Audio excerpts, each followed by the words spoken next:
ज्ञान शक्ति समारूढ़ा तत्वमाला विभूषिता भुक्ति मुक्ति प्रदाता च तस्मै श्री गुरुवे नमः। तस्मै श्री गुरुवे नमः।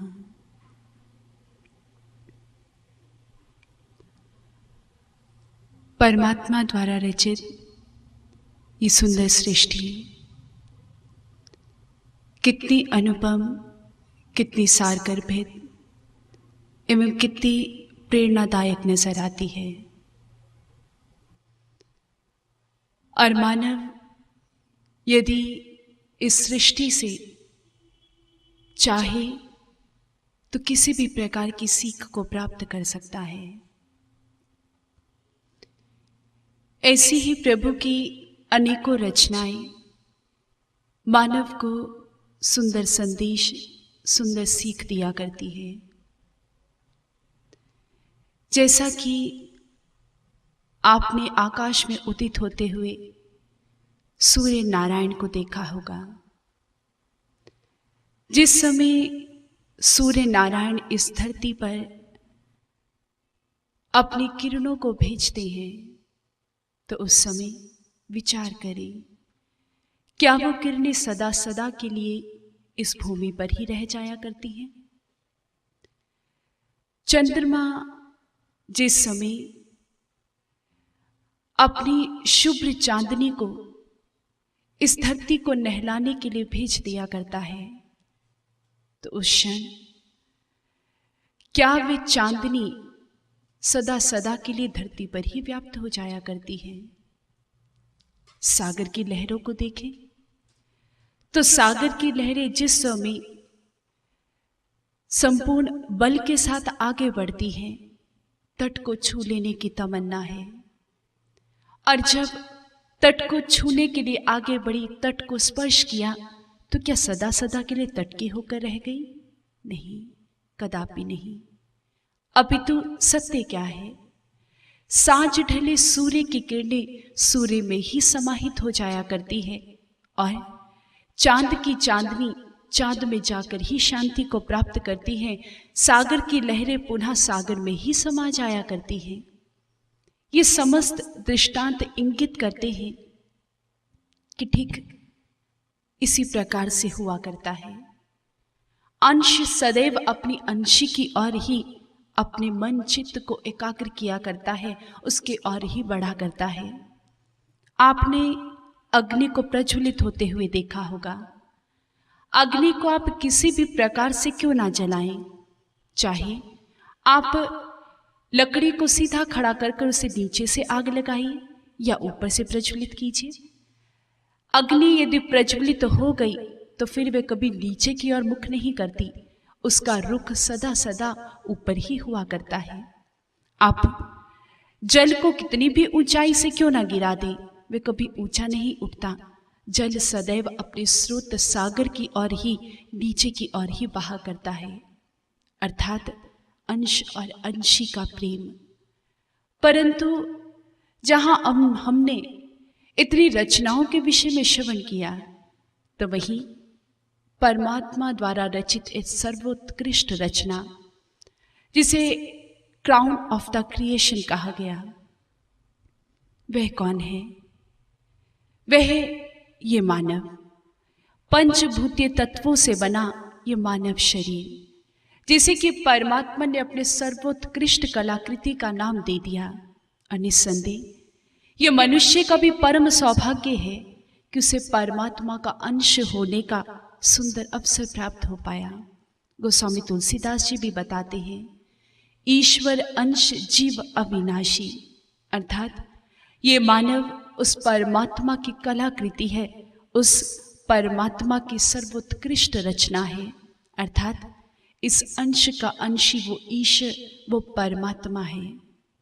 परंतु जहां सभी अंश अपने अंशी की ओर ही उद्यत हो रहे हैं, लेकिन वही हम मानव को देखें, मानव को तो अपने अंशी की तनिक भी चिंता नहीं, उसे तनिक भी उसकी याद नहीं, अर्थात परमात्मा से, ईश्वर से इंसान बेमुख हो चुका है।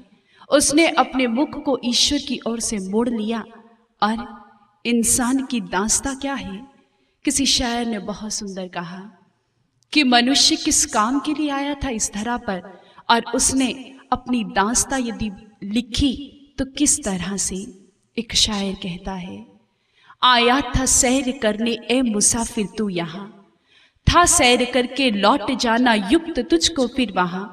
तू सैर करना भूल कर निज घर बना कर टिक गया, कर याद अपने देश को परदेश में क्यों रुक गया। ए मानव, तुझे जागना होगा, तुझे अपने सत्य घर को याद करना होगा, क्योंकि ये दुनिया तो एक मुसाफिर खाना है, ये तो सराय है। तू चंद दिनों का मेहमान है, तुझे वापस लौट कर उस घर के भीतर जाना है। इसलिए तू उसकी संभाल कर उससे अपना परिचय स्थापित कर ले, जहाँ पर तुझे वापस लौट कर जाना है। अपने अंश की ओर रुक कर तूने क्यों दुनिया में अपने दिल को अटका लिया? तूने क्यों दुनिया को अपना सर्वस्व मान लिया? क्योंकि दुनिया से दिल लगाकर दुनिया से कुछ ना मिलेगा। इसलिए तू उससे याद कर जिससे तेरा लोक भी सुधर जाए और परलोक भी सुधर जाए। दुनिया से दिल लगा कर दुनिया से क्या मिलेगा? दुनिया से दिल लगा कर दुनिया से क्या मिलेगा? दुनिया से दिल लगा कर दुनिया से क्या मिलेगा?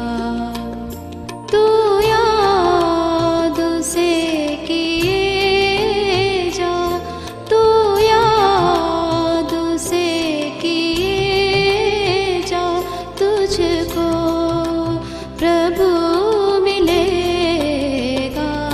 दुनिया से दिल लगा कर दुनिया से क्या मिलेगा? दुनिया से दिल लगा कर दुनिया से क्या मिलेगा? स्वामी रामकृष्ण परमहंस। वे जिस समय सत्संग प्रवचनों को सुनाया करते तो उस समय वे एक बहुत सुंदर कथा कहा करते थे। वे कथा क्या थी? वे बताते कि एक बार एक स्त्री, उसे अपने एक संबंधी के द्वारा अपने पति की मृत्यु का हृदय विदारक समाचार प्राप्त हुआ। जैसे ही समाचार प्राप्त हुआ तो समाचार प्राप्त होते ही वे रुदन नहीं करने लग गई, अपितु उसने झट से बहुत सावधानी से अपनी नाक से नथ को उतारा और उस नथ को उतार कर वे अपने साड़ी के पल्लू में बांध लेती है। जैसे ही साड़ी के पल्लू में बांधा तो अब उसे सहीज कर रख लिया और तद उपरांत अब वे जोर जोर से रुदन करने लगी, बहुत प्रकार का विलाप करने लगी कि हाय मेरी मैया, मेरे प्राणेश्वर, मेरे प्राणा आधार, मेरे जीवन आधार चले गए। अब मैं किस प्रकार से इस दुनिया में जीवन को व्यतीत करूंगी? मैं कैसे इस दुनिया में रह पाऊंगी? बहुत प्रकार का चित्कार कर रही है, विलाप कर रही है। और साथ ही साथ इतना ही नहीं, अपितु वह धरती पर पछाड़ खाकर भी गिर जाती है, फिर भी सावधान है कि कहीं पल्लू में बंधी हुई नथ को किसी प्रकार की कोई क्षति ना पहुंचे। स्वामी रामकृष्ण परमहंस जी कहते हैं कि यह हास्यपद प्रसंग हमें कुछ समझाना चाहता है कि ठीक इसी प्रकार मनुष्य को भी ईश्वर रूपी प्रेतम की चिंता कहाँ है? वे उसके लिए कहाँ रुदन करता है, कहाँ विलाप करता है? अपितु वे तो केवल और केवल मात्र संसार रूपी नथ को संभाल कर रखना चाहता है, उसे ही सहेज कर रखना चाहता है। उसे ईश्वर की याद कहाँ? वो तो ईश्वर को भूला पड़ा है। महापुरुष कहते हैं, नहीं कहता कि दुनिया से जुदा हो, नहीं कहता कि दुनिया से जुदा हो, पर तेरी हर श्वास में यादें खुदा हो। पर याद किसे है आज ईश्वर की? मनुष्य अपने अंश उस ईश्वर को भूल चुका है। और मानो ये अपने साथ एक रोग को लेकर आया। 84 लाख योनियों से भटकता हुआ जीव अपने साथ इस तन के भीतर भी एक रोग को लेकर चला आया। अब वो रोग था विस्मरण का रोग, भूल जाने का रोग। मनुष्य भूल बैठा है, भूला ही तो हुआ है। हम देखें तो जीवन के आरंभ होने से और जीवन के खत्म होने तक मनुष्य को याद कहाँ आती है? वो भूला भटका ही तो इस संसार के भीतर फिरता है। विचार करिए, जिस समय एक नन्हे से शिशु का जन्म इस धरा पर होता है, अपनी नन्ही नन्ही आंखों को खोला, सामने एक नवीन संसार को देखता है। माता पिता को देखा, बताया गया कि ये तेरे रिश्ते नाते हैं। मनुष्य उन्हीं को अपना सगा संबंधी समझ लेता है, उनसे रिश्तों की डोर को बांध लिया, भूल गया। भूल जाने की आदत कि मैं तो अभी उससे रिश्ते को स्थापित कर आया था, मैं यहाँ रिश्ता कैसे जोड़ सकता हूँ? तदुपरांत वह बालक बाल्य अवस्था को प्राप्त करता है, वह शिशु बाल्य अवस्था को प्राप्त करता है। और जैसे ही बाल्य अवस्था को प्राप्त किया, खेल खिलौनों में रम जाता है, भूल बैठा कि जीवन तो स्वयं खेलने के लिए मिला था। मनुष्य इन खेल खिलौनों के भीतर उलझकर इस संसार को सत्य समझकर यहीं पर विचरण करने लगता है। नित्य नए खेल खेलता है, लेकिन भूल जाता है कि ये संसार स्वयं एक खेल है, मिथ्या है, माया है। तदुपरांत मनुष्य यौवनावस्था को प्राप्त हुआ। युवावस्था को प्राप्त हुआ तो उस समय भी अपने ही यौवनावस्था के मद के भीतर इतना चूर हो जाता है, मदहोश हो जाता है और भूल जाता है कि एक दिन ये यौवनावस्था भी छीन ली जाएगी। ये गरुड़ सदा नहीं बना रहने वाला। वृद्धा अवस्था आई और वृद्धा अवस्था भी आकर कुछ याद कराना चाहती है, लेकिन मनुष्य याद नहीं करना चाहता, वे भूलना चाहता है एक ही बात कि अब इस संसार से कूच भी करना है। मनुष्य इस बात को भी याद नहीं करना चाहता और इस प्रकार भूलने के कारण से मनुष्य को परमात्मा बहुत प्रकार का दंड देता है। और सबसे भयंकर दंड जो ईश्वर को भूलने के लिए देगा, वो दंड क्या है? 84 लाख योनियों की असहाय और कष्टप्रद यात्रा, जिसे स्पष्ट करते हैं विवेक चूड़ामणि के भीतर भी कहा गया, लक्ष्य च्युतम चेदि चित्त मीशद बहिर्मुखम सन्निपते ततत्सह प्रमादतः परचित्त केली कंदुकाः सोपान पड़क तो पति तो यथा तथा। अर्थात जिस प्रकार से असावधानी पूर्वक एक गेंद जिस समय सीढ़ियों पर गिर जाया करती है, तो वह निरंतर एक सोपान से दूसरे सोपान, अर्थात एक सीढ़ी से दूसरी सीढ़ी और दूसरी सीढ़ी से तीसरी सीढ़ी पर निरंतर गिरती ही चली जाती है, कभी ऊंची नहीं उठ पाती। ठीक इसी प्रकार मनुष्य भी जिस समय अपने लक्ष्य ब्रह्म से बहिर्मुख हो जाता है, उससे च्युत हो जाता है, अपने चित्त को संसार के भीतर लगा दिया करता है, तो उस क्षण वह भी निरंतर निम्न योनियों को ही प्राप्त करता है। इसलिए मनुष्य को जागना होगा, उसे ईश्वर को याद करना होगा, क्योंकि यदि जीवन में ईश्वर नहीं, वह ब्रह्म नहीं, वह परमात्मा नहीं, तो फिर वह केवल और केवल मात्र संसार में दुखों को ही प्राप्त करेगा। क्योंकि ये संसार क्या है? ये संसार केवल और केवल मात्र आसक्ति का एक जाल है, जिसे कि मनुष्य अपने ही मूर्खता के कारण कभी तोड़ नहीं पाता। इसके भीतर वो एक मकड़ी की भांति जो कि स्वयं ही जाल को बुनती है और स्वयं फिर उसी के भीतर उलझकर अपने प्राणों का त्याग कर देती है। मनुष्य भी इसके भीतर जाल को बुन लेता है और तदुपरांत उस जाल से निकलना इस मनुष्य को भी नहीं आता। ये संसार किस चीज का जाल है? जिसके विषय में बताया गया, संसार स्वप्न तुल्यो राग द्वेषादि संकुलः। This world is full of attachments and aversions, is like a dream। अर्थात ये संसार तो केवल और केवल मात्र एक स्वप्न है। आंख खुलते ही ये स्वप्न खत्म हो जाएगा, फना हो जाएगा, समाप्त हो जाएगा। इसलिए मनुष्य को इस संसार रूपी स्वप्न से प्रीत नहीं लगानी, अपितु उसे तो चेत कर उस ईश्वर से प्रीत लगानी होगी। लेकिन मनुष्य के भाग्य की विडंबना स्वामी रामकृष्ण परमहंस जी बताते हैं कि घर में पुत्र नहीं, घर में दौलत नहीं, घर बार नहीं, इस प्रकार का रोना तो बहुत से लोग रोते हैं, लेकिन जीवन में ईश्वर नहीं, जीवन में भक्ति नहीं, जीवन में वैराग्य नहीं, जीवन में साधना नहीं, इस प्रकार का रोना इस संसार के भीतर कोई जीव नहीं रोता। इस कारण से ही उसे संसार के भीतर रोना पड़ता है।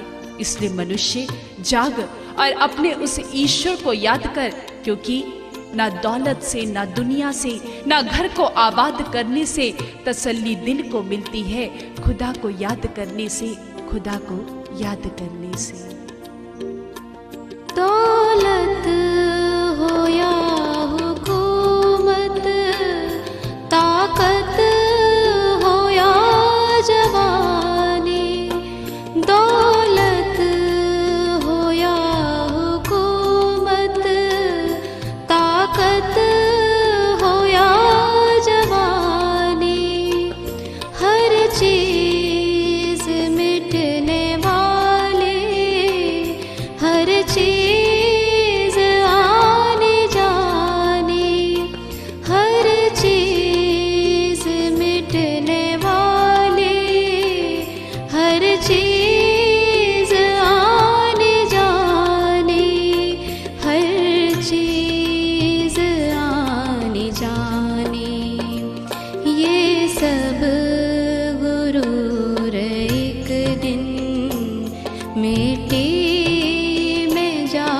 मिलेगा, ये सब गुरूर एक दिन मिट्टी में जा मिलेगा। तू याद उसे किए जा, तू याद उसे किए जा, तुझको प्रभु मिलेगा। दुनिया से दिल लगा कर, दुनिया से क्या मिलेगा, दुनिया से दिल लगा कर, दुनिया से क्या मिलेगा। बालक जिस समय अबोध अवस्था के भीतर होता है तो उस क्षण वो मिट्टी से खेल को खेला करता है, और इस खेल को खेलते खेलते वह मिट्टी के बहुत प्रकार के खिलौनों का निर्माण करता है। मिट्टी का हाथी बनाया, मिट्टी का घोड़ा बनाया, मिट्टी का मकान बनाया। लेकिन वह बालक सजग है, जानता है कि जिस समय खेल समाप्त हो जाएगा तो क्षण करना क्या है। जैसे ही खेल समाप्त होता है वह बालक झट से जानता है कि ये मिट्टी की चीजें हैं, सत्य नहीं है। पुनः क्या करता है, उन चीजों को तोड़ देता है, उन वस्तुओं को तोड़ देता है और तद उपरांत उन्हें मिट्टी में ही मिला देता है, माटी माटी में ही मिल जाया करती है। परंतु मनुष्य जैसे जैसे बड़ा होता है, जैसे जैसे उम्र की सीढ़ियां चढ़ता है, तो उस समय अबोध जहां था वह बालक, अब तो उसे कुछ बोध कर लेना चाहिए था, लेकिन वह अभी भी अबोध बना रहता है। आज भी मानव कितना भी बड़ा क्यों ना हो जाए, वे कितनी भी उम्र को क्यों ना प्राप्त कर ले, लेकिन आज भी ये माटी का खेल तो चल ही रहा है। कैसा खेल? नश्वर संसार में जन्म लेने वाला ये नश्वर जीव संसार में आकर नश्वर चीजों का ही तो एकत्रीकरण कर रहा है। उसने माटी से माटी को ही एकत्र कर डाला, माटी का खेल ताउम्र खेलता रहा। लेकिन क्यों भूल गया कि माटी तो माटी में ही मिल जाएगी, माटी कभी भी उसे किसी प्रकार भी सुख प्रदान नहीं कर सकती, मैं किसी प्रकार से भी उसके साथ जाने वाली नहीं। माटी कभी सत्य हो ही नहीं सकती, एक स्वप्न सत्य हो ही नहीं सकता। और यही मनुष्य के भाग्य का ये सबसे बड़ा हम कहें कि उसे एक दुर्भाग्य की प्राप्ति हो गई। ये उसके भाग्य की विडंबना है, सबसे बड़ी विडंबना, कि मनुष्य नित्य प्रति किसी न किसी जीव को काल का ग्रास बनते हुए देखता है। वह देखता है कि मनुष्य इस संसार से जिस समय कूच करता है तो उस क्षण व्यक्ति अपने साथ कोई ऊंचे से ऊंचा महल लेकर नहीं जाता। एक व्यक्ति चाहे कि वह अपने साथ छोटी सी सुई को लेकर चला जाए तो ये भी संभव नहीं। मनुष्य इस संसार से किसी प्रकार से भी कुछ नहीं ले जा सकता। यहाँ तक कि महापुरुष कहते हैं कि ये तन जो मनुष्य अपने साथ लेकर आया, ये तन भी यही छूट जाता है, तो क्या जाएगा मनुष्य के साथ। लेकिन मनुष्य फिर भी भूला भटका बैठा है, फिर भी उसे याद नहीं आती कि मुझे क्या समेटना था, मुझे क्या सहेज कर रखना था, मुझे किस चीज को एकत्र कर कर रखना था। हाँ, मनुष्य के भीतर बहुत लालच है, बहुत लोभ है, बहुत कुछ एकत्र कर लेने की उसके भीतर भावना है, बहुत कुछ समेट लेने की उसके भीतर भावना है। परंतु क्या समेटा इस संसार के भीतर? केवल और केवल मात्र संसार को। लेकिन वही यदि हम महापुरुषों के जीवन की दृष्टिपात करें तो महापुरुषों का जीवन कैसा है। एक कथा कहते हैं कि एक बार एक संत जो कि एक कुटिया के भीतर निवास किया करते थे, उनके साथ उनका एक शिष्य भी हुआ करता था। वे शिष्य गुरुदेव के चरणों के सानिध्य में वहीं पर रहता, उनके साथ ही जीवन यापन किया करता। और संत जो कि नित्य प्रति सत्संग विचारों को प्रदान किया करते, तो वहीं वहां पर आने वाले श्रद्धालु गण महात्मा जी के लिए भेंट स्वरूप कुछ दान दक्षिणा भी चढ़ा जाया करते। जैसे ही धन संपदा के अंबार लग जाते तो श्रद्धालु गणों के जाने के पश्चात महात्मा गण उस धन राशि को उठाते और उसे उठाकर गरीबों के भीतर दान कर दिया करते। शिष्य कुछ दिन तो ये सब कुछ देखता रहा, लेकिन एक दिन उसके मन के भीतर भविष्य का ख्याल उठाया। भयभीत हो गया अपने भविष्य को लेकर। आज भविष्य अंधकार में नजर आने लगा। मन ही मन विचार करने लगा कि यदि इसी प्रकार से चलता रहा तो फिर भविष्य तो अंधकार में नजर आ रहा है। जीवन को जीने के लिए धन की अत्यंत आवश्यकता है, इस प्रकार से कैसे चलेगा। परंतु विचार करने लगा कि मैं किस प्रकार से संत जी को कह पाऊं, क्योंकि संत को कुछ भी कह देना उनका निरादर होगा। इसलिए उपाय तो अवश्य कुछ ना कुछ करना चाहिए, लेकिन उपाय क्या हो। बहुत प्रकार से वह सोच लगाता है, बहुत प्रकार से सोचा कि आखिर मैं करूं तो करूं क्या।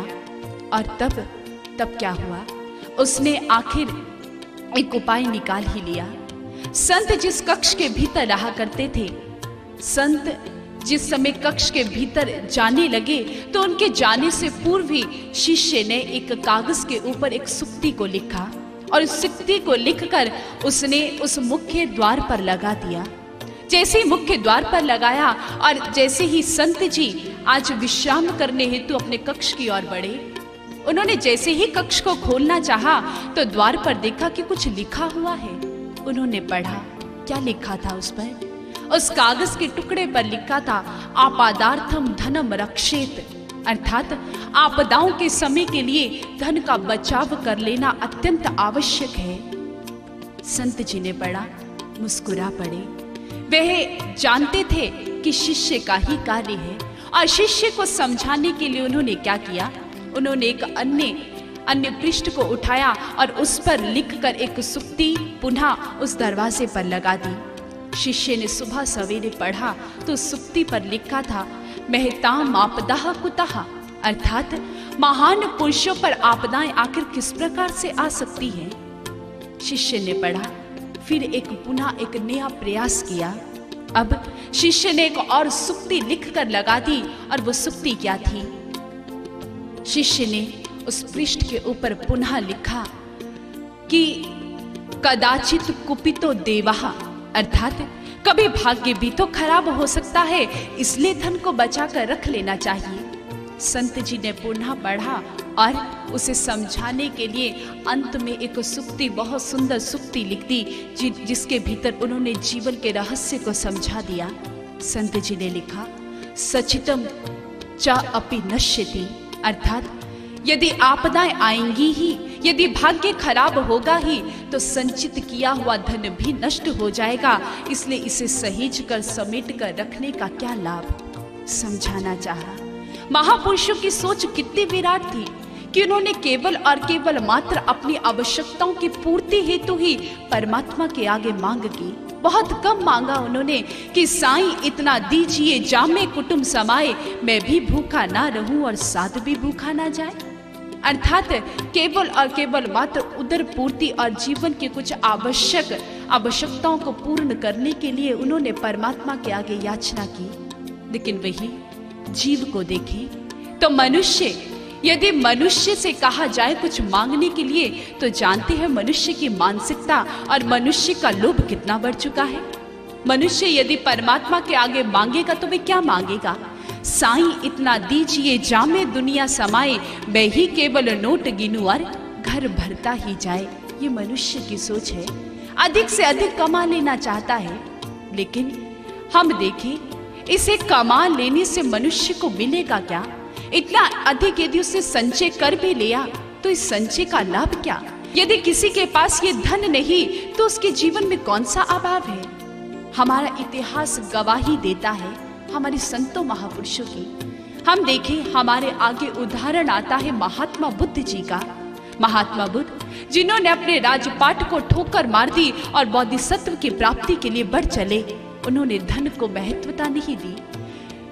मीराबाई जिन्हें की मेवाड़ की सम्राज्ञी बताया गया, लेकिन वही मेवाड़ की रानी गलियों के भीतर उतर जाती है, संसारिक धन को एक और रख दिया और क्या गा उठी, पायो जी मैंने राम रतन धन पायो, राम रतन की प्राप्ति कर ली मीरा ने। वही कबीरदास जी के जीवन की दृष्टि पार डाली तो कबीरदास जी भी अपनी ही फकीरी के भीतर इतने मगन हैं कि वो क्या गाते हैं, मन लागो मेरो यार फकीरी में, जो सुख पाया राम भजन में, सो सुख कहाँ अमीरी में। उन्होंने स्पष्ट कर दिया। लेकिन वही एक और बिल्कुल अलग उदाहरण हमारे समक्ष आता है राजा जनक जी का, जिन्हें वैदेही कहा गया, अर्थात जो उस राजपाट के भीतर रहते थे, ऐश्वर्य वैभव के भीतर रहते थे, परंतु फिर भी वे पूर्णतः उससे अलग थे। वे बिल्कुल उससे अलग थे, उसके भीतर संलग्न नहीं थे, अर्थात वे एक चिर आनंद के भीतर जीवन को व्यतीत कर रहे थे। इसलिए समझाना चाहा कि जीवन का लक्ष्य कभी धन दौलत ऐश्वर्य वैभव हो ही नहीं सकता। लेकिन मनुष्य की सोच कितनी संकुचित है। मनुष्य के जीवन पर यदि हम दृष्टि पार डालें तो मनुष्य के विषय में कहा जाता है कि मनुष्य के जीवन की कुछ मूलभूत आवश्यकताएं हैं। वो आवश्यकताएं क्या है? रोटी, कपड़ा और मकान। खाने के लिए उसे अन्न मिल जाए, सोने के लिए उसे एक अच्छा सा घर मिल जाए, अपने सर को बचाने के लिए उसे अच्छा सा घर मिल जाए और तन को ढकने के लिए वस्त्र मिल जाए। जीवन की इतनी ही आवश्यकताएं हैं। लेकिन कब मनुष्य की आवश्यकताएं बढ़ती चली गई, कब इन आवश्यकताओं के भीतर गाड़ी, मोबाइल फोन, कंप्यूटर्स, एसीज इत्यादि जुड़ते चले गए, मनुष्य को भी पता नहीं चला।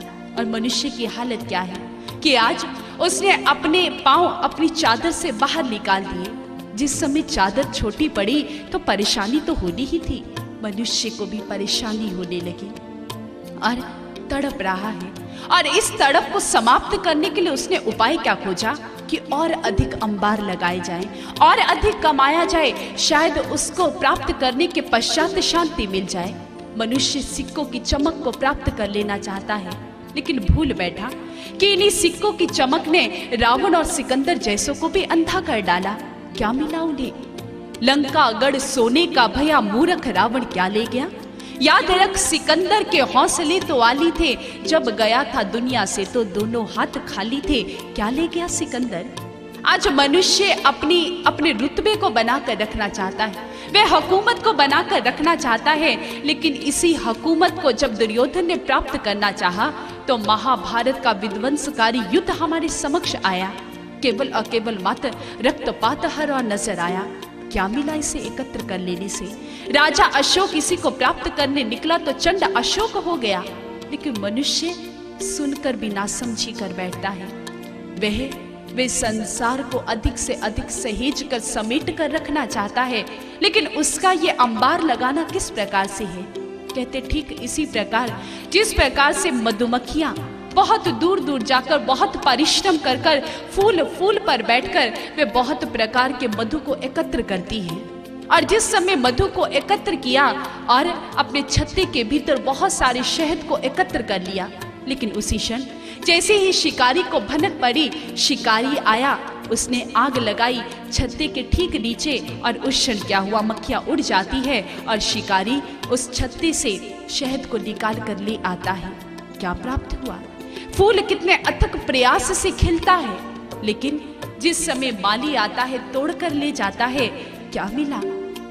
कहते हैं ठीक इसी प्रकार जिस समय काल रूपी माली आएगा, काल रूपी शिकारी आएगा, वो भी हमसे ये सब कुछ छीन कर ले जाएगा, कुछ भी हमारे पास रहने वाला नहीं। इसलिए मनुष्य को कुछ सोच करनी होगी, कुछ समझना होगा।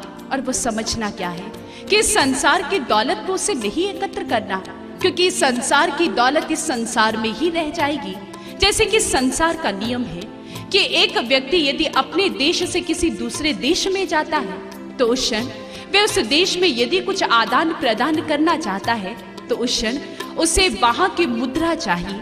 उसे वहां जाकर अपने देश की मुद्रा को उस देश की मुद्रा में परिवर्तित करवाना पड़ता है, तभी वहां जाकर वे आदान प्रदान कर सकता है, कुछ व्यापार कर सकता है। ठीक इसी प्रकार जिस प्रकार से इस देश की मुद्रा दूसरे देश में नहीं चल सकती, तो इस संसार की दौलत उस संसार में कैसे चल सकती है? मनुष्य को सोचना होगा, उसे उस दौलत को सहेज कर रखना होगा जो दौलत उसे परमात्मा ने दी। कौन सी दौलत? हम विचार करें तो परमात्मा ने भी उसे दौलत दी थी, श्वासोरूपी दौलत। उसे उसका व्यापार करना था, लेकिन मनुष्य क्या करता है?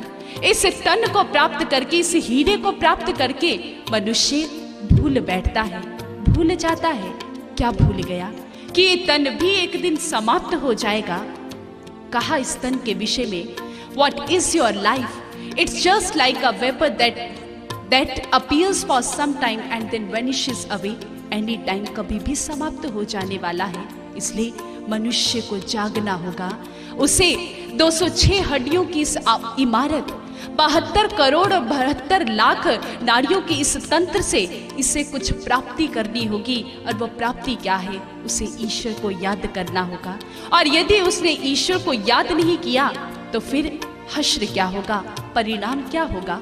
पलटू दास जी बताते हैं, पानी बीच बतासा बंदे तन का यही तमाशा है। मुट्ठी बांधे आया बंदा हाथ पसारे जाता है। प्राण तुम्हारे पाहुन बंदे क्यों रिस किए कुहाता है। पलटू दास बंदगी चुके बंदा ठोकर खाता है, बंदा ठोकर खाता है। इसलिए बंदगी कर, ईश्वर को याद कर। दुनिया में दिल लगाने से ए मूढ़मती तुझे कुछ नहीं मिलने वाला। आता नहीं पलट कर गुजरा हुआ ज़माना।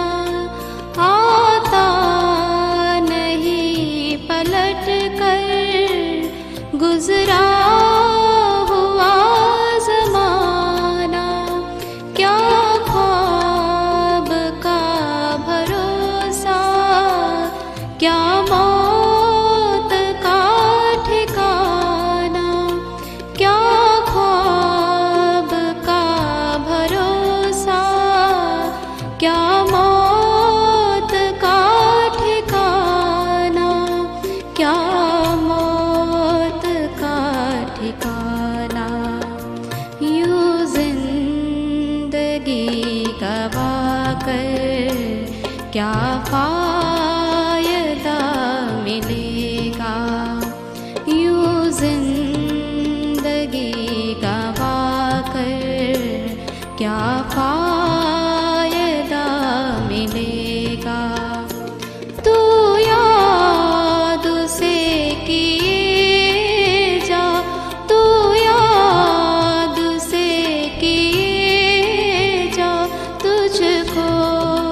प्रभु मिलेगा दुनिया से दिल लगा कर, दुनिया से क्या मिलेगा, दुनिया से दिल लगा कर, दुनिया से क्या मिलेगा।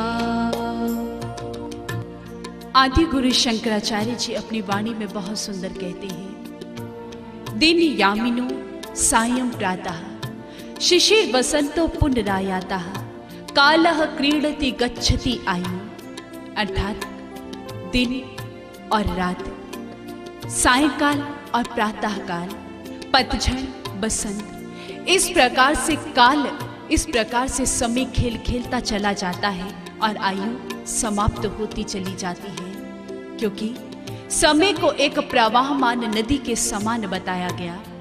प्रवाहमान नदी की धारा है समय, क्योंकि जो धारा आगे बह गई, जो जल आगे बह गया, उसे पकड़ पाना बहुत मुश्किल कार्य है। समय भी मानो समय के पल भी अपने साथ पंखों को लगाकर रहते हैं, क्षण भर में उड़ने को तैयार है। कोई चाहकर इन्हें पकड़ नहीं सकता यदि ये उड़कर चले गए।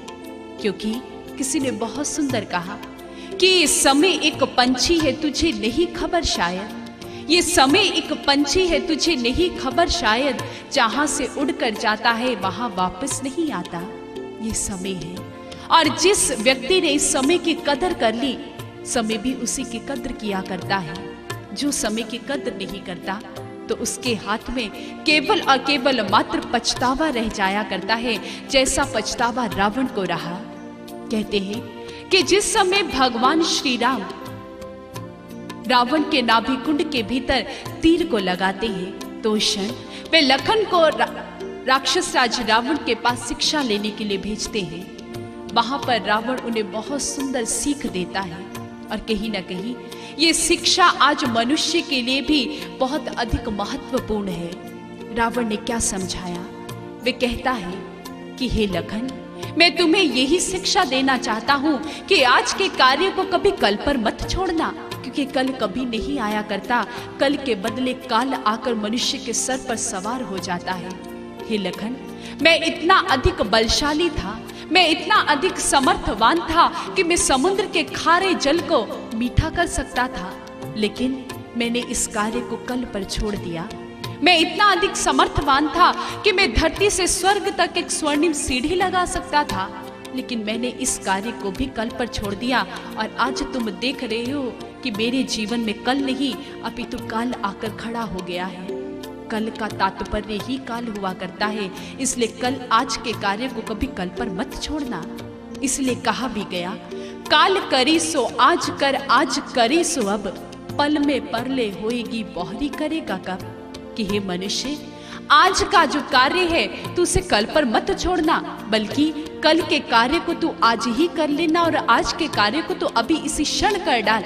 ना जाने अगला क्षण आए भी या ना आए।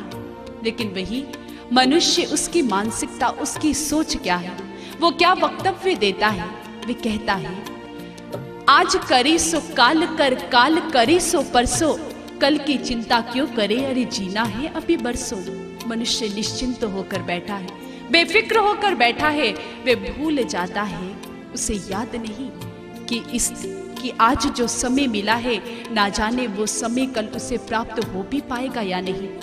क्योंकि ये समय तो रेत के बालू कणों के समान है, रेत के समान है, हाथों से निरंतर फिसलता चला जा रहा है। आज है, ना जाने कल हो या ना हो, कल हमारे हाथ में ये स्वर्णिम अवसर आए या ना आए, इससे मनुष्य को जाग जाना चाहिए। लेकिन मनुष्य इस समय की कद्र क्यों नहीं कर पाता? क्योंकि मनुष्य इस समय की कीमत को जानता ही नहीं। लेकिन यदि मनुष्य इसकी कीमत को जानना चाहता है तो मनुष्य के समक्ष बहुत से उदाहरण हैं। कहते हैं कि यदि आप 1 साल की कीमत को जानना चाहते हो तो आप किसी ऐसे विद्यार्थी से 1 साल की कीमत पूछो जो कि परीक्षा में अनुत्तीर्ण रहा, जो कि अपनी परीक्षा में फेल हो चुका है। उससे 1 साल की कीमत पूछो कि 1 वर्ष उसके लिए क्या मायने रखता है। महीने की कीमत आप पूछना चाहते हो तो एक माता से पूछो जो 9 मास तक एक शिशु को अपने गर्भ में धारण करती है। एक दिन की कीमत को, एक दिवस की कीमत को आप जानना चाहते हो तो आप एक मजदूर से पूछो, जो कि यदि एक दिन मजदूरी ना करे तो उसके घर का चूल्हा चौका नहीं जलता, उसके बच्चे भूखे सो जाया करते हैं। एक दिन की कीमत उसके लिए रोजी रोटी हो जाया करता है। एक घंटे की कीमत को यदि आप जानना चाहते हो तो एक ऐसे व्यापारी, एक ऐसे बिजनेसमैन से आप जान सकते हो जिसका कि करोड़ों का नुकसान हो गया केवल और केवल मात्र इस कारण से क्योंकि उसकी गाड़ी, उसकी फ्लाइट 1 घंटा लेट हो गई, उसका दिवाला निकल गया।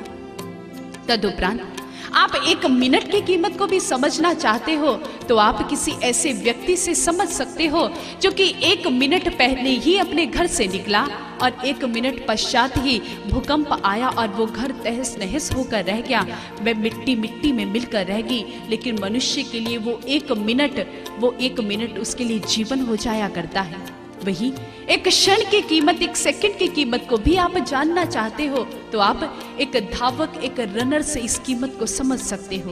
एक धावक जो कि केवल और केवल मात्र 1 सेकंड से जीतता है और 1 सेकंड से ही हार जाया करता है। ठीक इसी प्रकार मनुष्य को भी समय की इतनी कीमत करनी होगी तभी समय उसकी कुछ कीमत डाल पाएगा।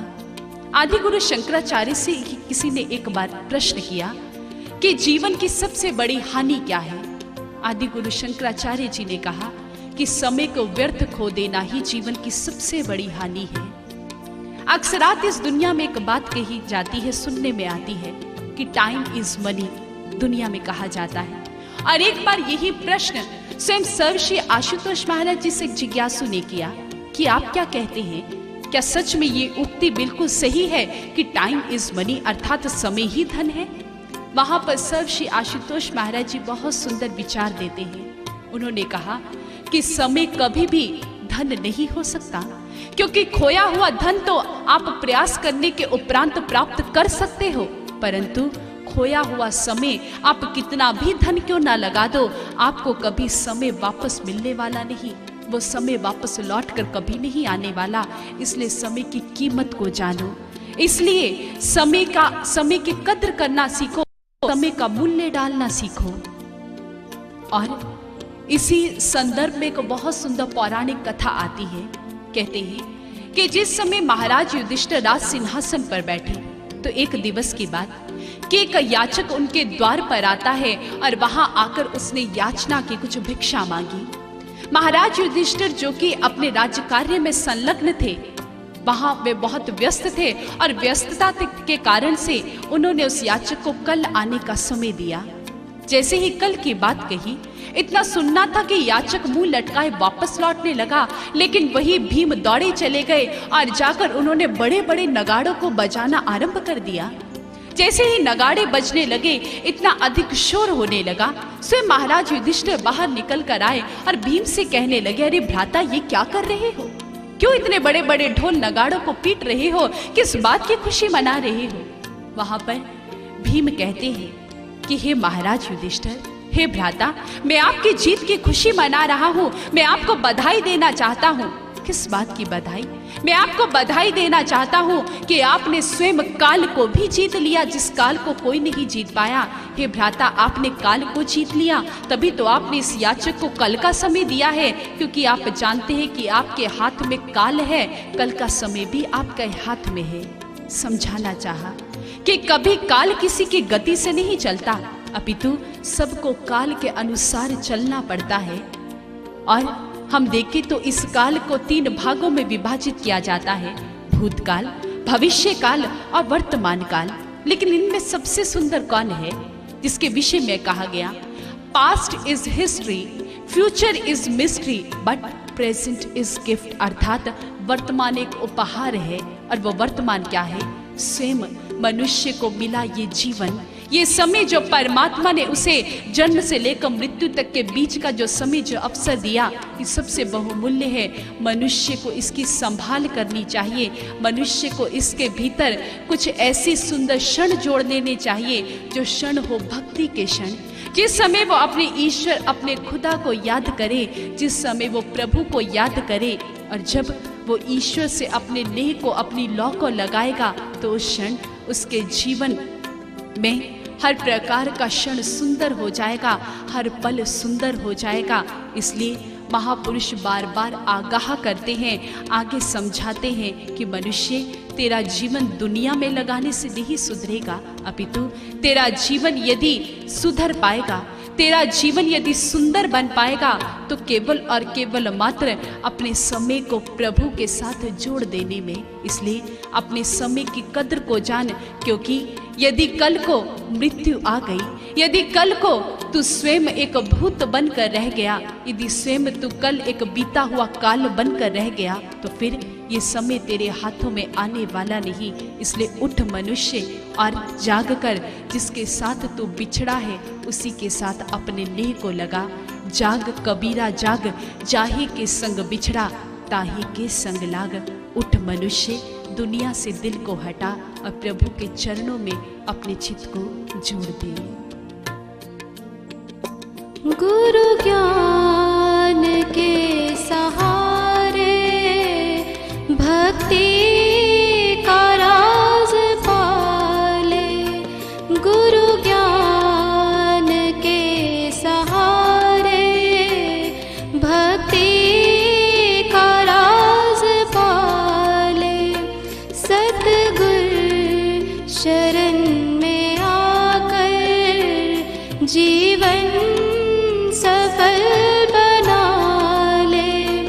सतगुर शरण में आकर जीवन सफल बना ले, जीवन सफल बना ले।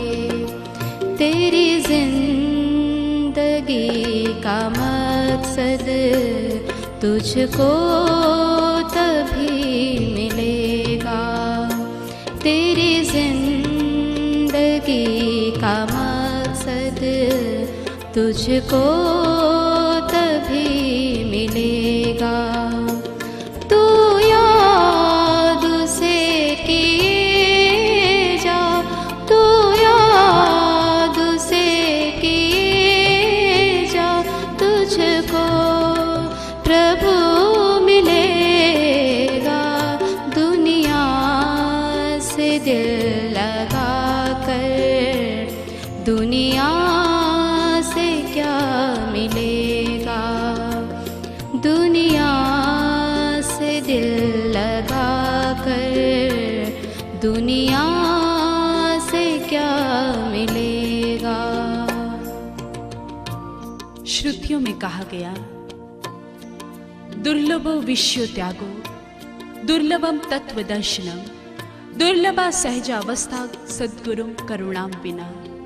अर्थात संसार के असत्यता को जानने के पश्चात भी एक जीव यदि विषयों से अपने मन को हटाना चाहे तो वह एक असंभव कार्य है। कदापि मनुष्य इस बात में सफल नहीं हो सकता कि वह अपने बलबूते पर विषयों से चित्त को हटा ले, क्योंकि मनुष्य की स्थिति किस प्रकार से है, मानो जिस प्रकार से दलदल में फंसा एक व्यक्ति वह दलदल से स्वतः बाहर नहीं निकल सकता। वह उस दलदल के भीतर फंसा हुआ चिल्ला सकता है, वह वहां पर सहायता की मांग कर सकता है, परंतु अपने बलबूते पर वह बाहर नहीं आ सकता। उसे किसी बाहर खड़े व्यक्ति की आवश्यकता है। आपने इतिहास में नाम सुना होगा अभिमन्यु का, जो कि चक्रव्यूह के भीतर फंस जाता है। लेकिन कारण क्या रहा कि वह चक्रव्यूह में प्रवेश करना तो जानता था, परंतु उस चक्रव्यूह को भेदना, उस चक्रव्यूह से बाहर आना नहीं जानता था। आज का मनुष्य भी मानो अभिमन्यु ही हो चुका है। वो विषयों के भीतर फंसना जानता है, लेकिन उन विषयों से निकला कैसे जाए, कैसे उबर कर उनसे बाहर आया जाए, एक मनुष्य नहीं जानता। और मनुष्य की आज स्थिति क्या हो चुकी है, आज मनुष्य की हालत क्या हो चुकी है, एक शायर बहुत सुंदर तरीके से बयान करता है। मैं और मेरा खुदा एक ही घर में बसते हैं, मैं और मेरा खुदा एक ही घर में बसते हैं, पर ये और बात है कि मिलने को भी तरसते हैं। क्या खूब कहा। कहने वाले ने तो बहुत सुंदर कह दिया कि सच में आत्मा और परमात्मा तो इस शरीर के भीतर ही है, लेकिन फिर भी मिलने को तरसते हैं। कभी ताउम्र, कभी तारुफ नहीं हो पाया, मुलाकात नहीं हो पाई, परिचय नहीं हो पाया। लेकिन क्या यही सत्य है? क्या कभी मनुष्य उस ईश्वर से मिल नहीं सकता? क्या कभी एक जीव आत्मा उस परमात्मा से मिलन नहीं कर सकती? क्या कभी परमात्मा का साक्षात्कार उसके जीवन में संभव ही नहीं? चलिए हम इस बात को एक वैज्ञानिक नियम के अनुसार समझते हैं। आप सभी जानते होंगे कि जिस समय हाइड्रोजन और ऑक्सीजन को मिलाया जाता है तो हमें पानी की प्राप्ति होती है। 2H2 plus O2 is equal to 2H2O, अर्थात हमें पानी की प्राप्ति हो गई। लेकिन क्या केवल और केवल मात्र हाइड्रोजन और ऑक्सीजन के परमाणुओं को मिला देने से ही पानी की प्राप्ति हो जाया करती है? जी नहीं। जिस समय हाइड्रोजन और ऑक्सीजन को मिलाया जाता है तो उन दोनों के बीच में से विद्युत को गुजारा जाता है, इलेक्ट्रिसिटी को पास किया जाता है, उस क्षण पानी बन पाता है। ठीक इसी प्रकार जिस प्रकार से विद्युत रूपी ऊर्जा चाहिए हाइड्रोजन और ऑक्सीजन के परमाणुओं को मिलाने के लिए, ठीक इसी प्रकार गुरु रूपी शक्ति चाहिए आत्मा और परमात्मा का मिलन करवाने के लिए। जीवन में गुरु की अत्यंत आवश्यकता है। आप गुरु की आवश्यकता को ठुकरा नहीं सकते। आप चाहे कि आपका दिल दुनिया से हट जाए, नहीं संभव है। जब तक हमारे पास उस चक्रव्यूह को भेदने की युक्ति नहीं होगी, आप कैसे चक्रव्यूह से बाहर आ पाएंगे? आवश्यकता है कोई ऐसा संत, कोई ऐसा महापुरुष हमारे जीवन में आए जो हमें उस लक्ष्य को भेदने की युक्ति बताए। और गुरु की इसी नितांत आवश्यकता को देखते हुए कबीरदास जी ने बहुत सुंदर कहा, गुरु बिन ज्ञान न उपजे, गुरु बिन मिले ना मोक्ष, गुरु बिन लखे ना सत्य, गुरु बिन मिटे ना दोष। गुरु की अत्यंत आवश्यकता है। चलिए इसे हम नारद जी के चरित्र के माध्यम से समझते हैं। कहते हैं नारद जी जिनके मुख पर सदा सदा हरि का नाम रहा करता, उनके होठों पर केवल और केवल मात्र नारायण नारायण की धुन ही सजा करती थी। उनकी वीणा यदि बोल बोला करती तो केवल और केवल मात्र नारायण श्रीमन नारायण, नारायण श्रीमन नारायण, यही उनका जीवन बन चुका था। लेकिन वही नारद जी जो कि नित्य प्रति प्रभु के मुखारविंद सत्संग प्रवचनों को श्रवण किया करते थे, स्वयं अपने श्री हरि के मुख से वे दिव्य वचनों का आनंद लिया करते थे। लेकिन एक दिवस की बात, नारद जी जिस क्षण बैकुंठ धाम से प्रभु के मुखारविंद ही वचनों को श्रवण कर वापस लौट रहे थे, तो उसी क्षण नारद जी जैसे ही उस बैकुंठ से बाहर आए तो नारद जी ने क्या देखा कि प्रभु शीघ्र अतिशीघ्र आते हैं और उन्होंने सेवकों को आज्ञा दी कि शीघ्र अतिशीघ्र इस मिट्टी को यहाँ से उखाड़ कर फेंक दिया जाए, चट से स्थान को लिपवा दिया जाए। और जैसे ही आज्ञा मिली तो वहां पर सेवक प्रभु की इस आज्ञा की पालना करने लगे। नारद जी को मन ही मन बहुत ग्लानि होती है और उस क्षण नारद जी वापस लौट कर आए श्री हरि के पास और आकर प्रभु के आगे एक प्रश्न रखा, हे हरि आपने ऐसा क्यों किया? आपके इस कृत्य को देखकर मेरे हृदय को बहुत अधिक ठेस लगी है। नारायण आपके इस कृत्य के पीछे कारण क्या है? वहां पर नारायण मुस्कुरा पड़े और कहने लगे, नारद जी केवल मात्र एक कारण है कि आपने अपने जीवन में एक नियम को लागू नहीं किया। नारद जी ने प्रश्न रखा, कौन सा नियम? वहां पर स्वयं श्री हरि कहते हैं कि नारद जी आपके जीवन में किसी गुरु का आगमन नहीं है, आपने किसी गुरु के सानिध्य को प्राप्त नहीं किया। इसलिए नारद जी निगुरा होना तो स्वयं में एक बहुत बड़ा अभिशाप है। आप अपवित्र है, क्योंकि एक निगुरा व्यक्ति अपवित्र हुआ करता है। गुरु तो जीवन का नियम है, इसलिए आपको उसे लागू करना होगा।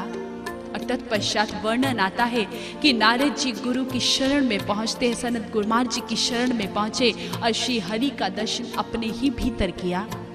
विचार करें कि जब नारद जी जैसे परम ज्ञानी पुरुष को भी गुरु की आवश्यकता हो सकती है, तो एक मनुष्य को क्यों नहीं? हम देखें, विचार करें, जिस समय एक मनुष्य संसार की विद्या को प्राप्त करने जाता है तो वह भी अपने जीवन में एक गुरु को धारण करता है, एक टीचर को साथ लेता है। आपने देखा होगा कि जिस समय एक छोटा सा शिशु बाल्य अवस्था में अपना पहला कदम बढ़ाना चाहता है, चलकर देखना चाहता है, तो उस समय माता उसकी गुरु बन जाती है। जब वो एक कदम को चलकर देखना चाहता है इस संसार के भीतर, तो उसे गुरु की आवश्यकता है। तो जिस समय वो जीवन के पथ पर चलना चाहता है, जिस समय वह भक्ति रूपी मंजिल को प्राप्त कर लेना चाहता है, तो क्या उस क्षण उसके जीवन में गुरु की आवश्यकता नहीं, नितांत आवश्यकता है, परम आवश्यकता है। जिस प्रकार से हम देखें, यदि माता पिता कितने भी पढ़े लिखे क्यों ना हो, चाहे वे पीएचडी करके भी क्यों ना बैठे हो, लेकिन जिस समय बच्चे की शिक्षा की बात आती है, तो क्षण माँ बाप ये नहीं कहते कि हम इसे घर में ही पढ़ा लिखा लेंगे, अपितु वे उसे किसी टीचर की शरण में भेजते हैं। ठीक इसी प्रकार जीवन में गुरु एक नितांत आवश्यक नियम है। कोई व्यक्ति इसका अपवाद नहीं बन सकता। हमें जीवन में गुरु करना ही होगा। हमें अपनी जीवन रूपी नौका पर गुरु को सवार करना ही होगा, क्योंकि गुरु जब तक इस नौका पर आकर विराजमान नहीं होगा, तब तक हम अपनी जीवन नौका को भव से पार नहीं लगा सकते। परंतु जिन्होंने ऐसा प्रयास किया, ऐसी कोशिश की, तो उनका हश्र क्या हुआ। बहुत सुंदर कहा, कश्ती चली समंदर में मुसाफिर सवार थे, एक नहीं दो नहीं देखने में हजार थे, ना था वहां मल्लाह ना किसी को उसका ख्याल था, अपने ही हाथों में लिए चप्पू सवार थे। आया हवा का झोंका कश्ती डूबो गया, मल्लाह बिना हर एक शख्स अपनी हस्ती को खो गया। ये हश्र हुआ करता है, क्योंकि जीवन में सद्गुरु को धारण करना परम आवश्यक कहा गया, क्योंकि जब वो आदि शक्ति, वो ईश्वरीय शक्ति भी इस धरा पर आई, तो वो भी इस नियम को अपने जीवन में लागू करती है। बहुत सुंदर बताया, राम कृष्ण ते को बड़े दिन भी तो गुरु कीन, तीन लोक के नायका गुरु आगे अधीन। वो भी गुरु की चरण रज को अपने मस्तक पर धारण किया करते हैं। आप और हम इसका अपवाद नहीं बन सकते। लेकिन कौन सा गुरु, किस सदगुरु की बात की, क्या आवश्यकता है गुरु की, ये तो हमने जान लिया, लेकिन कौन सा गुरु जीवन में चाहिए। बताया गया हमारे शास्त्रों के भीतर, अंतस्थ सच्चिदानंद साक्षात्कारम सुसाधे यो आस्वेव गुरु प्रोक्तः परो नामधर स्मृतः। अर्थात जो एक जीव के अंतःस्थल के भीतर ही सच्चिदानंद साक्षात्कार करवा दे, उस परमात्मा के असल स्वरूप का, उस परम ज्योति का दर्शन करवा दे, केवल और केवल मात्र वही गुरु कहलाने का हकदार है। अन्यथा सब केवल और केवल मात्र नाम के ही गुरु हैं। गुरु की पहचान हमने प्राप्त की, लेकिन आज हमें कुछ ऐसे भी गुरु मिल जाया करते हैं, कुछ ऐसे भी संत मिल जाया करते हैं जिनके पास युक्ति नहीं है प्रभु दर्शन की, लेकिन फिर भी वे मना नहीं करते, फिर भी वे शिष्य बना लिया करते हैं। उन्हें अच्छा मार्गदर्शन तो देते हैं, बड़े बड़े व्याख्यान तो देते हैं, बड़े बड़े तर्क दे दिया करते हैं, लेकिन ईश्वर दर्शन की युक्ति उनके पास नहीं। जैसे कहते हैं कि एक बार की बात कि एक राजन के मन में, एक राजा के मन में ईश्वर दर्शन की चाह उठी, और निस्संदेह ये भार राजपुरोहित पर आ गया। जैसे ही राजपुरोहित को ज्ञात हुआ कि राजन प्रभु का दर्शन करना चाहते हैं, तो उसकी तो सिट्टी पिट्टी गुम हो गई। क्यों? क्योंकि प्रभु दर्शन उसने स्वयं तो क्या, उसकी पिछली 7 पीढ़ियों तक ने नहीं किया था, तो वो राजन को दर्शन कैसे करवा सकता था। चिंतित होने लगा, लेकिन साथ ही साथ वे बहुत चतुर नीतिज्ञ था। वे जानता था कि राजन को किस प्रकार से उलझाया जा सकता है, किस प्रकार से युक्ति का प्रयोग कर मैं इस समस्या से बाहर आ सकता हूँ। और उस क्षण उस पुरोहित ने क्या किया, राजा के समीप पहुंचा और राजन को कहने लगा, राजन, मुझे ज्ञात हुआ कि आप प्रभु का दर्शन करना चाहते हो, बहुत अच्छी बात है, बहुत शुभ संस्कार जागृत हुए हैं। और राजन, इसके लिए आपको कल मध्याह्न तक इंतजार करना होगा, प्रतीक्षा करनी होगी। राजन मान जाते हैं। अगली दोपहरी, अगली मध्याह्न राजन को लेकर राजपुरोहित राजदुर्ग की छत पर चले गए। जैसे ही राजन वहां आकर खड़े हुए और कहने लगे, हमें कराइए ईश्वर दर्शन, तो वहां पर राजपुरोहित कहने लगे, राजन, इसके लिए सर्वप्रथम आप एक कार्य कीजिए, आप आकाश में उगते हुए सूर्य देव का दर्शन कीजिए, केवल और केवल मात्र 2 पल 2 क्षण के लिए। राजन झट से मान जाते हैं और उन्होंने अपने नेत्रों को खोला और सूर्य नारायण का दर्शन करने लगे। लेकिन ये क्या, सूर्य का तेज इतना था कि राजन अब उनकी आंखें चौंधिया जाती है, वे उनका दर्शन नहीं कर पाते। झट से नेत्रों को नीचे कर लिया और कहने लगी कि ये संभव नहीं कि मैं इसका दर्शन कर पाऊं। जैसे ही सुना, वहां पर वह राजपुरोहित मुस्कुरा पड़ा और कहने लगा, देखा राजन, अरे जब आप उस परमात्मा की आप एक कृति का ही दर्शन नहीं कर पा रहे, तो उस परमात्मा के विषय में तो कहा गया कि वहां अनंत प्रकाश है, वो सूर्यों का भी सूर्य है, तो आप उसका दर्शन किस प्रकार से कर सकते हैं? इसलिए राजन, ईश्वर का दर्शन संभव नहीं। आप जाइए और अपने नित्य प्रतीक की भक्ति पूजा करते हुए भी अपने राज्य कार्य को चलाइए। राजन संतुष्ट हो चले और वापस अपने राज्य कार्य में संलग्न हो जाते हैं। हम देखें तो पुरोहित जी ने कहीं ना कहीं सत्य बात ही तो कही कि परमात्मा को इन आंखों के द्वारा नहीं देखा जा सकता। भगवान श्री कृष्ण स्वयं अर्जुन को कहते हैं, ना तू माम शक्य से दिष्टु मननेव स्वचक्षुषा, कि हे अर्जुन, तो मुझे इन नेत्रों के द्वारा नहीं देख सकता। अर्थात कोई और युक्ति है। वो युक्ति क्या है? वो युक्ति जो कि पुरोहित जी नहीं जानते थे, वो युक्ति भगवान कृष्ण अर्जुन को देते हैं। दिव्यम ददामी ते चक्षु पश्यमि योगमीश्वरम, कि अर्जुन, मैं तुझे दिव्य दृष्टि प्रदान करता हूँ और उस दिव्य दृष्टि को प्राप्त कर तू मेरे योग स्वरूप का दर्शन अपने भीतर ही कर। दिव्य दृष्टि की बात की, और सच में ऐसा दावा एक सच्चा संत ही कर सकता है, एक सच्चा सद्गुरु।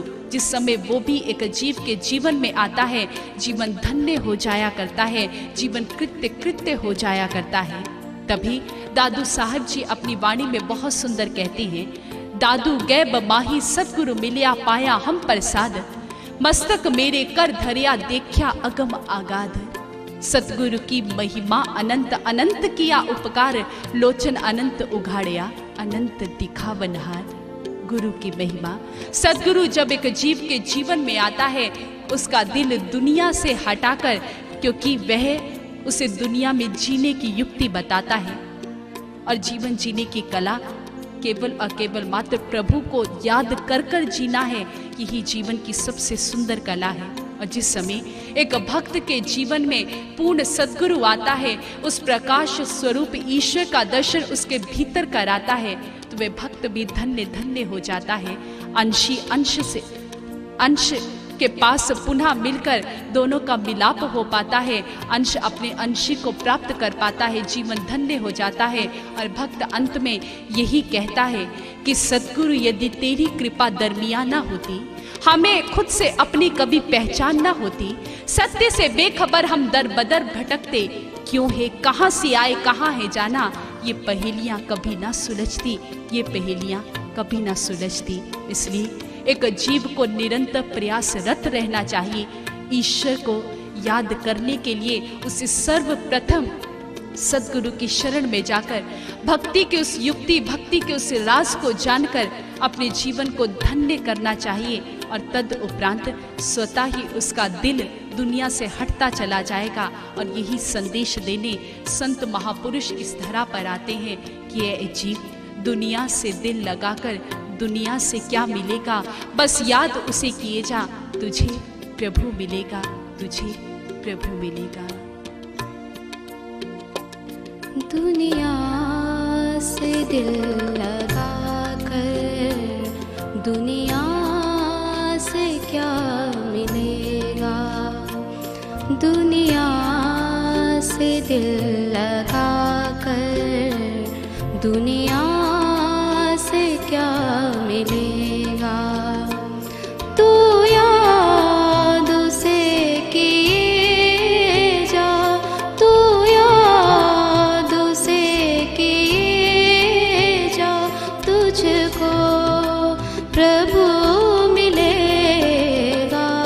दुनिया से दिल लगाकर दुनिया से क्या मिलेगा, दुनिया से दिल लगा